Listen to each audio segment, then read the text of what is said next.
What's going on, guys? It's your boy Christian, and in today's video we're going to be going over the FS5 and basically making a beginner's guide, because I've been getting a lot of questions here on the page on how you do little normal basic things like ISO, white balance, and even shooting slow motion video. So this is going to be episode number 1 of the Sony FS5 beginner's guide, and in this video we're going to be going over the ISO. Now in today's video we're going to be learning about what is ISO, where it is found here on the FS5, what's the lowest ISO, what's the highest ISO, and also what is the sweet spot, basically the native ISO here for Sony FS5. So firstly, let's go ahead and jump into what is ISO. Now ISO is referred to as the sensitivity of film, or basically how much light the camera can capture. The lower the ISO, the better the image quality, and of course the higher the ISO, the grainier it gets, but you do have a sweet spot where, you know, it basically has the best image quality coming out of the camera. It's not too low and it's not too high, so you don't have anything peaking or you don't have anything too dark where it's basically crushed in the shadows. So that's a little bit about ISO, basically the basic type of explanation of what ISO is. Now let's go into finding where the ISO can be found here on the FS5. The FS5 has 2 locations where you can see where the ISO is set. Now you do have the rocker on the side of the camera, which is able to be basically just flipped to low, medium, or high, and those low, medium, high presets are actually going to be set up in the settings menu. Now talking about the settings menu, the other ISO setting will be in the settings menu. You just hit the menu button on the side of the camera and you scroll down to ISO/gain. And under this menu, you're able to set the low, the medium, and the high ISO, so you can quickly reference to it to the side of the FS5. Now that we know where the location of the ISO is, now how can it be changed? Now the only way that the ISO on this camera can be changed is if you press that auto button. It will automatically put the ISO in auto, and it will basically read the scene and set an auto ISO for you.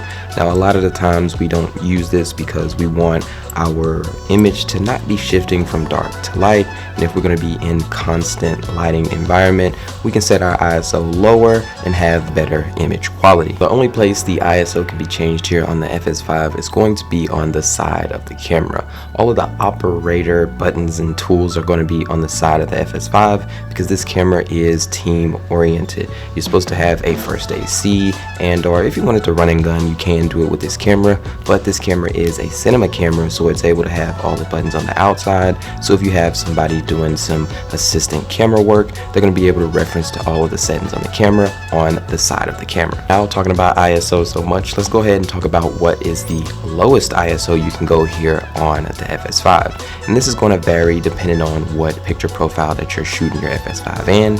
Most of the time I am shooting, just like you're seeing right here, is going to be in HLG2. So the lowest ISO you can go to in HLG2 is going to be 640 ISO. And with that being said, the highest ISO you can go to in HLG2 is going to be 25,600. Now majority of the time you won't use that, because when you get up to 25,000 or anything over 20,000, it's going to get really grainy and you're not going to be able to retain any image quality in your image or video. Now what is the best/native ISO? We've talked about the lowest ISO and we've also talked about the highest ISO. So where's that middle ground where this camera basically excels? Now what I found here with my years of owning the FS5 is that 3200 ISO has to be basically the native ISO. It doesn't have too much grain and it still has a lot of image quality, and if you go anything higher than that, you do see a big degradation in image quality. And of course you don't want to have grain in your film, you want it to be as crispy as possible. So I think 3200 for the FS5 is the native ISO sweet spot. Now just to sum up everything, ISO is basically the sensitivity hidden the sensor. So it basically just captures or just entitles how much light the sensor can actually detail and actually pull in. And here on the FS5, remember, we have 2 different spots where you can find the ISO. One of them is going to be just a reference spot, so you can basically set up the buttons on the side of the camera, and of course the ISO is on the side of the camera. It can be set low, high, or well, low, medium, or high here on the FS5. And remember, ISO is better when you use it lower than if you was using a higher ISO. So make sure you guys are shooting in a low ISO or anything lower than 3200. Anyways guys, hope you guys did enjoy video number 1 here of the beginner's guide for the FS5. Now if you guys are enjoying this video and want to see more videos in this series, actually leave comments down below on what video you might want to see next, and make sure you guys leave like buttons if you want to see more content just like this.